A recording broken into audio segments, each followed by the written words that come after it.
So have you been watching a particular team member for weeks now? Just knowing that something is off, but every time you think about addressing it, you talk yourself out of it because maybe there's a part of you that believes you're being too picky or overreacting. Well, if that's you, first of all, I want you to know you are not alone in that hesitation because I've been there myself.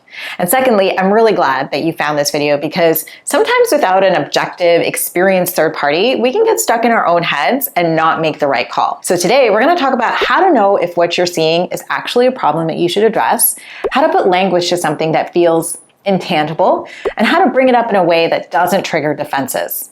And you'll want to stay till the end because I actually have a short exercise that will help you to apply the technique from today in real life. So let's start with the question that is clearly on your mind, which is, am I even dealing with a real issue here, or am I just overreacting? Well, first of all, before I get into the nitty-gritty, I just want to commend you for even pausing to ask that question.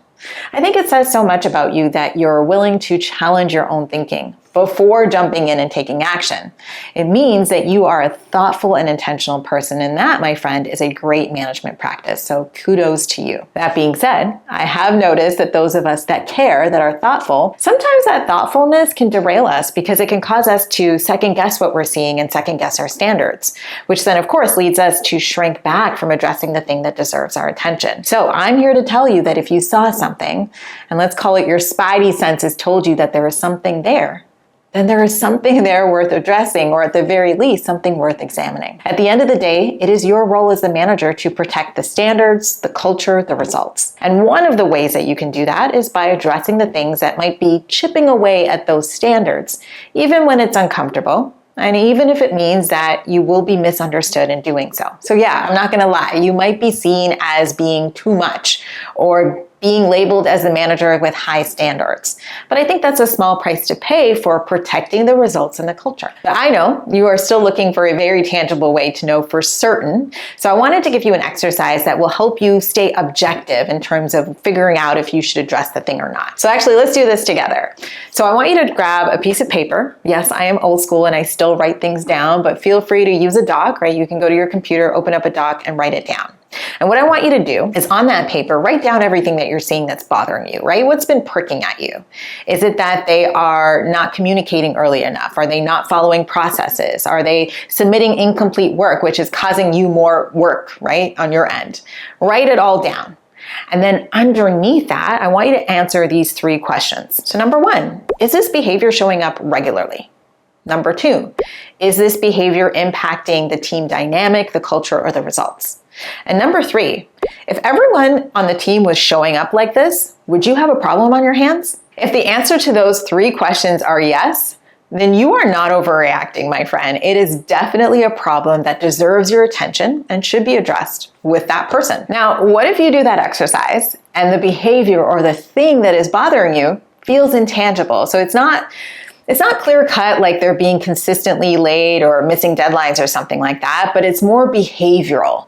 Like they always have an excuse or there's always a reason why something wasn't their fault. That can feel harder, right? Because it's not what they're doing, it's how they're approaching what they do. So it's more of an attitude issue. So if that's the case, even though I know it's hard, I want you to view it as a performance issue because at the end of the day, good performance is a combination of what you do in addition to how you do what you do, which means output matters just as much as approach. If someone does great work tactically, but they do so with an attitude that creates friction, that is a performance issue. So now that we got that out of the way, because I know that that can sometimes be a sticking point for many managers, let's talk about how you can take that thing and make it something that you can actually speak to. The key is that you must distill it into an observation. If you can't describe what's happening without using an adjective that judges that person, then of course you're operating from a feeling and not an observation, and that is going to be problematic. For example, instead of saying you never take ownership or you're always blaming everyone else, which automatically will put someone on the defensive, you want to use observational language like, hey, so I've noticed that when we debrief on missed deadlines, the conversation tends to focus on what others did and didn't do, rather than what could have been done differently on your end in this situation. Do you see what we're doing there? We named an observation and not a verdict. And that lands differently because our posturing changes in the conversation, right? It kind of produces this curious energy that changes the whole dynamic. In fact, I want you to actually try something now. I always kind of do this with my students for different things, and so I want to bring in a little bit of Coach Mac into this video. So here's what I want you to do. I'm going to put on the screen 2 sentences and on a slide, and I want you to say those statements out loud to see how it feels. So here's slide number 1.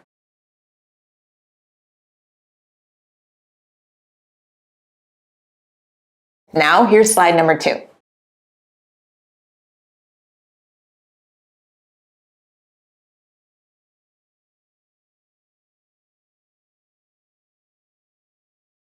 So, did you notice a difference? Did you notice how your body and your tone naturally changed between those 2 sentences?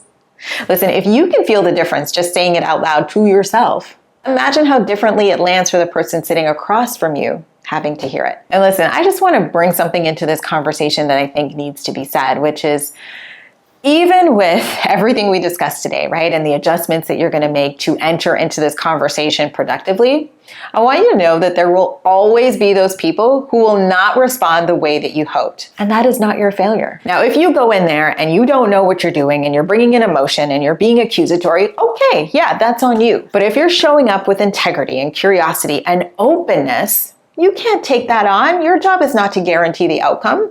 It's simply to name what you saw with fairness and give that person a chance to respond and course correct. That is where your responsibility ends. And I wanted to say that because as someone who replays conversations in my head professionally and personally until there is basically no more room to dissect what I could have done differently, I know how much of a slippery slope it is and how tiring it is emotionally. So I don't want you to do that to yourself. You know, you and I both can stand to be a little bit more like those peeps who say whatever they want and just move on with their day.